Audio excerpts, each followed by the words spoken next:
अस्सलाम वालेकुम एवरीवन। आज मैं आपके साथ शेयर करूंगी डिलीशियस से हलीम की रेसिपी, जिसे बनाना इतना आसान है कि कोई बिगिनर भी इसे बना सकता है बहुत आसानी से। लेकिन उसके लिए आपको मेरी पूरी वीडियो देखनी होगी। आपने कोई भी स्टेप अगर स्किप किया ना तो फिर हलीम बिल्कुल भी अच्छी नहीं बनेगी, क्योंकि मैंने हर स्टेप में कुछ ना कुछ ऐड किया है। तो इसलिए आपको पूरी कंप्लीट वीडियो देखनी होगी, तभी आपकी हलीम परफेक्ट बनेगी।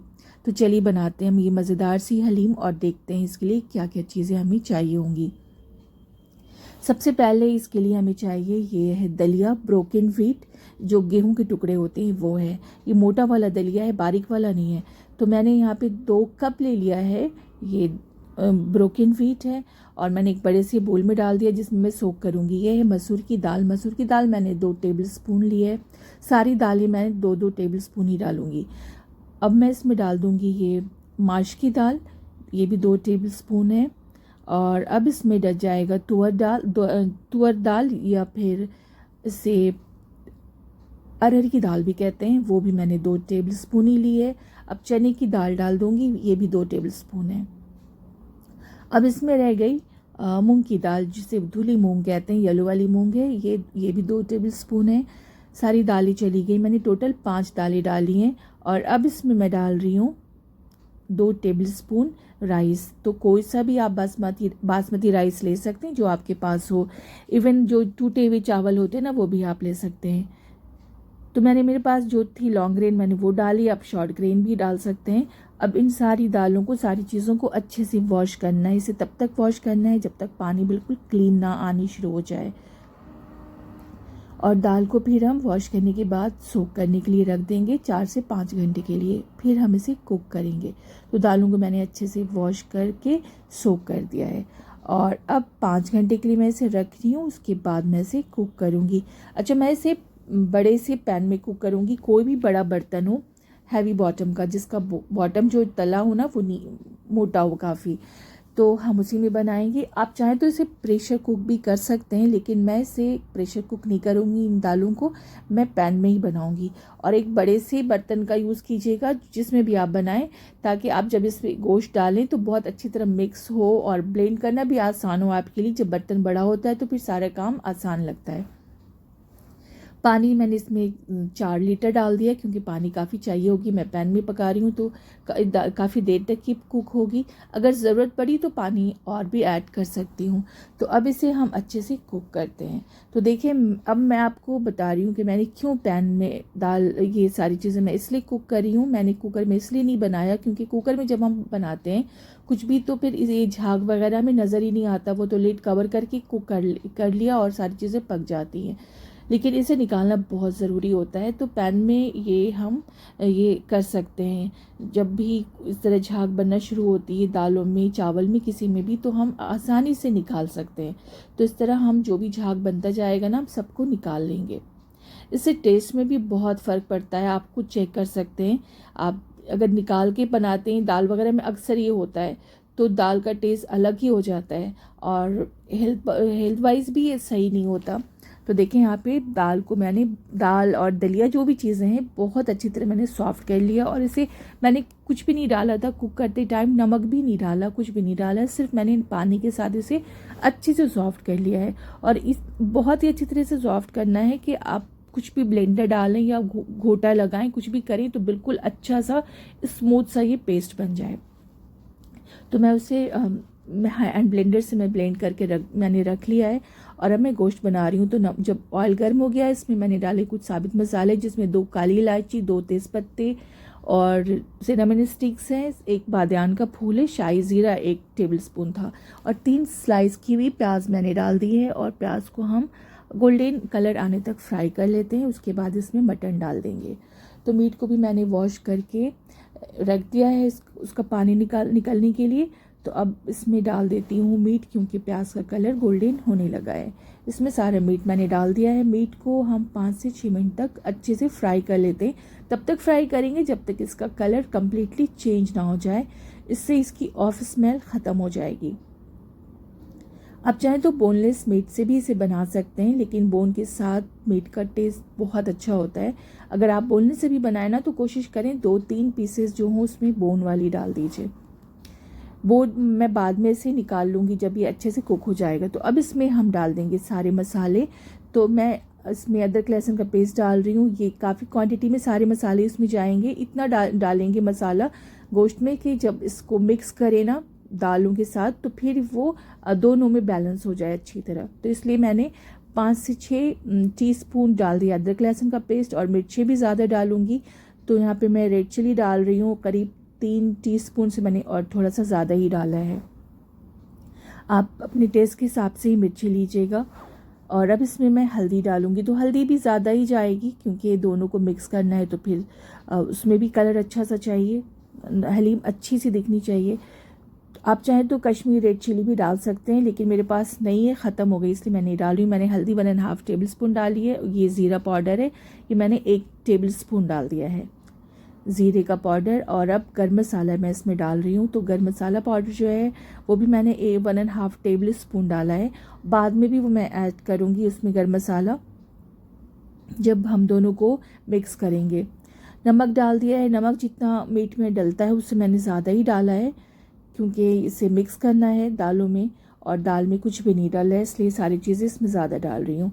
नमक तो बाद में भी एडजस्ट कर सकते हैं जब हम मिक्स करेंगे दोनों को, तो अगर कम लगा फिर और भी ऐड करेंगे। अच्छा, ये है कबाब चीनी, जैसे मैंने क्रश कर लिया है। कबाब चीनी क्रश करके ही डालें, क्योंकि अगर आपको पसंद हो तो डाल सकते हैं साबित भी, वरना वो मुंह पे आती है ना तो अच्छी नहीं लगती हैं। और ये कुछ ये हैं ग्रीन चिलीज़ हैं चॉप किए हुए, हरा धनिया, थोड़ा सा पुदीना, इन सब को भी हम अच्छे से सब सारी चीज़ों को मिक्स कर देंगे। ग्रीन मसालों का भी बहुत अच्छा सा फ्लेवर आता है मीट में जब हम डालते हैं। तो इन सबको मिक्स कर देना है ताकि मसाले भी थोड़े से भुन जाएं और इनकी भी रॉ स्मेल ख़त्म हो जाए।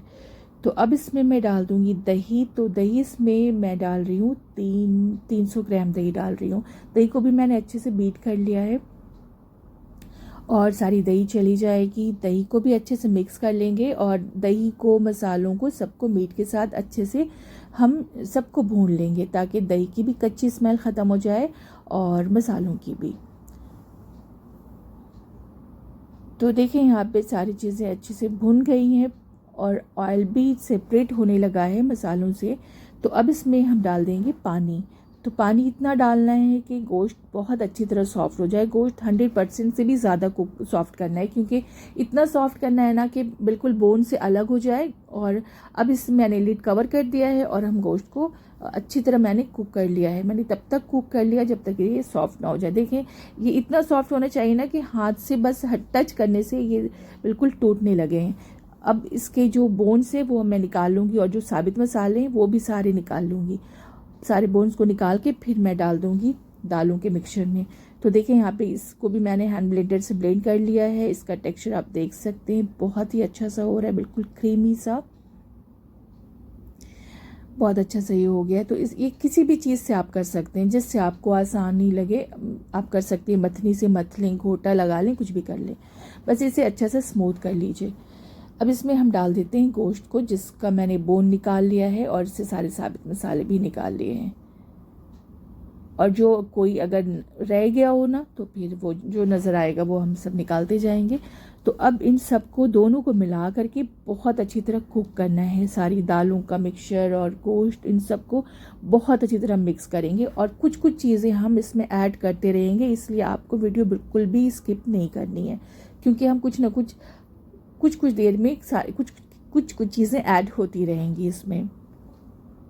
अब इसे मैं मीडियम लो फ्लेम पे कुक करती रहूँगी और इसे चलाती रहूँगी, इसलिए क्योंकि ये नीचे से चिपक सकती है। इसमें मैंने डाल दिया है काजू और बादाम का पेस्ट। तो मैंने 20 से 25 काजू लिए थे और बादाम को मैंने दोनों को भिगो दिया था और बादाम की स्किन निकाल के फिर दोनों का अच्छा सा पेस्ट बना लिया, वो डाल दिया है।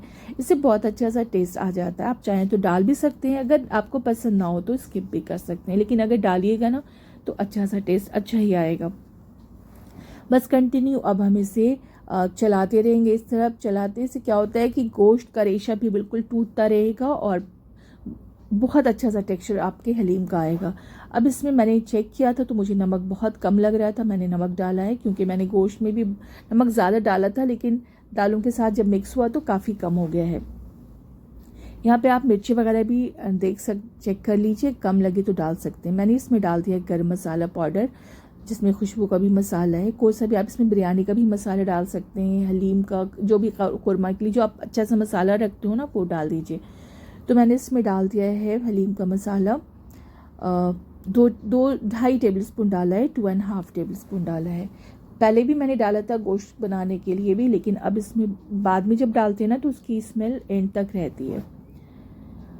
जैसे जैसे इसमें मसाले भी डलते जाएंगे ना तो इसका कलर थोड़ा सा डार्क होता जाएगा, क्योंकि इसमें और भी चीज़ें अभी जाएंगी। और अब इसमें मैं डाल रही हूँ घी। तो इस घी में मैंने प्याज फ्राई की थी, जो अभी इसमें जाएगी। अभी मैंने प्याज फ्राई की भी नहीं डाली है, तो घी डाल देंगे। घी जितना आपको पसंद है, अगर आपको हलीम में बहुत ज़्यादा घी पसंद है तो आप डाल सकते हैं और ज़्यादा। मैं बहुत ज़्यादा और घी या ऑयल तो नहीं खाती हूँ, लेकिन नॉर्मल रहता है मेरा, बहुत कम भी नहीं होता, बहुत ज़्यादा भी नहीं। तो जितना मुझे पसंद है मैंने डाल दिया है घी, और घी से एक चमक भी आ जाती है और टेस्ट भी बहुत अच्छा आता है, बहुत अच्छी सी खुशबू आ जाएगी घी की। अगर आप घी स्किप करना चाहें तो ऑयल भी डाल सकते हैं। और प्याज जो मैंने इसे फ्राई करके की थे ना, तो उससे भी प्याज की भी बहुत अच्छी सी ऑयल में या घी में खुशबू बहुत अच्छी आ जाती है, जिसमें आप फ्राई करते हैं अनियन। तो देख सकते हैं यहाँ पे बहुत ही अच्छा सा टेक्सचर आ गया है, और रेशा रेशा बिल्कुल अलग हो रहा है गोश्त का, देख सकते हैं बिल्कुल रेशे वाली हलीम हमारी तैयार हो चुकी है। तो अब इसमें मैं डाल दूँगी चॉप किया हुआ हरा धनिया, और थोड़ा सा मैंने धनिया बचा के रखा है, जो जब सर्व करूँगी ना तो उस टाइम भी ऐड करूँगी। तो थोड़ा सा हरा धनिया और फ्राइड अनियन को निकाल के बाकी सब इसमें मैं डाल रही हूँ। इसमें ढेर सारा फ्राइड अनियन भी डाल दूँगी, और इसके बाद इसका कलर थोड़ा और भी डार्क होगा, क्योंकि फ्राइड अनियन डालने के बाद जब ये मिक्स करते हैं ना तो थोड़ा सा कलर उसका भी आता है, ब्राउन कलर। तो सारी चीज़ें डल गई हैं इसमें, अब कुछ भी नहीं जाएगा। अब बस जब आप खाएं तो उस वक्त लेमन स्क्वीज़ करके ज़रूर डालिएगा, लेमन से भी इसका टेस्ट बहुत अच्छा आता है। तो देख सकते हैं हमारी हलीम बिल्कुल तैयार है, बहुत ही मज़ेदार ये हलीम बनती है। तो मैंने इसे निकाल दिया एक प्लेट में, क्योंकि अब मैं इसे सर्व कर रही हूँ। सर्विंग के टाइम अगर आपको पसंद हो तो आप फ्राइड काजू डाल सकते हैं। हमारे यहाँ किसी को ज़्यादा पसंद नहीं, इसलिए मैं कम ही डाल रही हूँ, क्योंकि फिर ये वेस्ट हो जाएगा। काजू को फ्राई करके ही डालिएगा, जब भी डालिएगा तो घी में फ्राई कीजिएगा तो और भी अच्छा लगता है। और अब थोड़ा सा घी डाल रही हूँ मैं, जो वही घी मैंने जो डाली थी ना, जिसमें मैंने अनियन फ्राई की थी, जो हलीम में पहले भी डाली थी, थोड़ा सा ऊपर से भी डाल देंगे तो इससे घी की खुशबू भी अच्छी सी आती है और देखने में भी बहुत अच्छा लगता है। तो इस तरह हम थोड़ा सा घी डाल देंगे, और घी को गर्म करके ही डालिएगा। और इसमें थोड़ा सा चॉप किया हुआ हरा धनिया भी ऐड करेंगे फिर से, और फ्राइड अनियन जितनी आपको पसंद हो आप डाल सकते हैं। और इसमें आप लेमन स्क्वीज़ करना कभी ना भूलें, लेमन जूस भी डाल देंगे। और ये हमारी बहुत ही मज़ेदार सी हलीम बन के तैयार है। इसे आप भी बनाएं और एंजॉय कीजिए।